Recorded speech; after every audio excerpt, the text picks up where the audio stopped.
বাবা রে আজকে সকাল সকাল বাজার থেকে শিং মাছ নিয়ে আইছি। ও যাত্রার লেগে বউ খালি বাপের বাড়ি যাবার চায়, তো দেখি শিং মাছ নিয়ে আইছি, কুটতে দেবো। কাটা তো এত শিং মাছ করলে একটা না একটা কাটা তো খাইবই, তারপরে বিছনায় পরে থাকবো, তারপরে দেখি বাপের বাড়ির নাম কেমনে নেই। এই কুটো বাজারে কি আর মাছ আসছিল? আমি বাজারে মাছ আনলাম, আমার এই মাছ পছন্দ হয়েছে।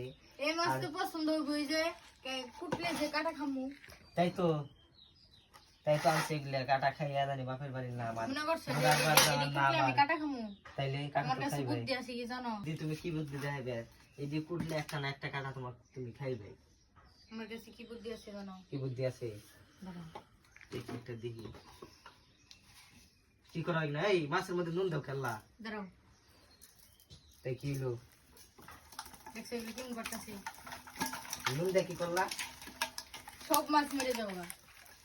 বাবা তোমার মাথায় এই বুদ্ধি কোন থেকে আইলো? তুমি জানো সব মাছ মরবো? আমরা গ্রাম অঞ্চলের মেয়ে বুঝছো, আমরা এসব সব রকমের বুদ্ধি আমার মাথায় থাকে। তাই যারা গ্রামে থাকে, যারা জিওল মাছ করতে পারে না, যারা গ্রামের মেয়ে, তারা অবশ্যই জানেন যে জিওল মাছের মধ্যে লবণ ছিটাইয়ে দিলে মাছটা মরে যায়। তুমি জানো? তোমার এই বুদ্ধিটা আমার কাছে কিনে ধরলো। আমি জানি, আমি ছোটবেলা থেকে গ্রামে বড় হয়েছি। শহরের অনেক মানুষই আছেন যে যারা মানে জিওল মাছ দেখে ভয় পান, করতে পারেন না। হ্যাঁ, তাদের এই যে ভিডিওটা দেখেন তারা সবাই, তারা এই বুদ্ধিটা তাদের কাজে লাগবে, কারণ শহরের অনেক মেয়েরাই মাছ করতে পারে না, জিওল মাছ। তো এরা লবণ দিয়ে মাছগুলো সবার আগে মারবেন। এই দেখেন প্রায় অনেক লাফালাফি করছে, একটু আগে দেখেন এখন মরে গেছে। তুমি আমার বুদ্ধি দেখালে বিফলে গেল। হ্যাঁ, আমি আরো কইছি দুইটা কাটা খাইবো, বিছাই হয়ে থাকবো, আর কোনো কিছুর নাম তো নিও না। কালকে তাহলে বাপের বাড়ি নিয়ে যাই। সব কথা আরো আইনা দিম মাছ, জিওল মাছ। এই না দাও, আমার কাছে কি লবণ কম আছে? লবণ দিয়ে মারবা? হ্যাঁ, এই দেখলে প্রায় মরে গেছে।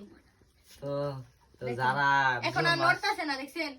যারা জিওল মাছ করতে চান না, তাদের এই যে এই টেকনিকটা, তো এই টেকনিকটা সবাই ব্যবহার করবে, তাহলে মাছগুলো মরে যাবে, তাই ধরে করতে সুবিধা হবে। ভাবছিলাম বউরে চালাকি করে বাপের বাড়ি যাবে, এখন দিই বউ আমার তো বেশি চালা।